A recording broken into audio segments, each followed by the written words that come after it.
Your side.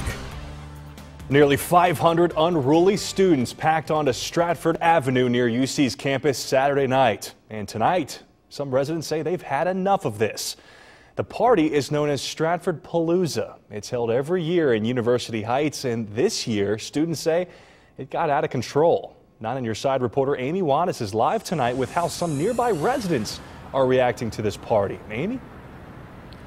Jason, the majority of people who live off campus are UC students, but there are some residents who live in the area and they've been here their whole life, and they tell me they don't want to move.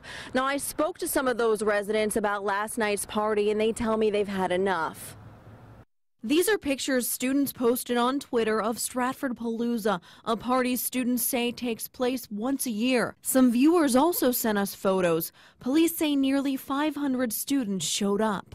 We got best seats in the house. Dan Hanna watched the craziness unfold from his porch across the street. 4 years and more rowdier parties than the one last night, and never seen riot police. And it's just because I've never seen that many people at one event off campus. Police tell us there were several parties taking place at once. People were packed into the street, and it was just, you couldn't see anything. It's just people. When UC police got to the scene, police say several people threw bottles at them and broke out the mirror of a cruiser.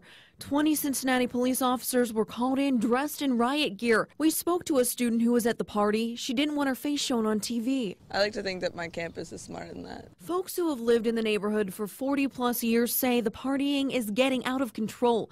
I spoke to some residents who live on Digby and Probasco streets, but they didn't want to go on camera for fear of retaliation. They say the music from the parties gets so loud, the windows on their homes vibrate. It's disheartening that we're in a negative light for it. And like I said, the worst part is, and it comes with, I think, the territory of going to a big university, like public research institution, 40,000 students. So even if 90% of them had good intentions, the 50 kids that come out that want to be rowdy and throw bottles and be ignorant with cops are going to ruin it for everyone else. Police arrested this guy, Ian Ireland of Bright, Indiana. He isn't a student at UC. UC police arrested 2 students but won't release their identity right now. And I asked UC police how they're going to crack down on the partying. They tell me they don't have a plan in place yet, but they do plan on addressing this situation with Cincinnati police very soon. Amy Wattis, 9 on Your Side, live from University Heights. All right, thank you, Amy. Well, a dry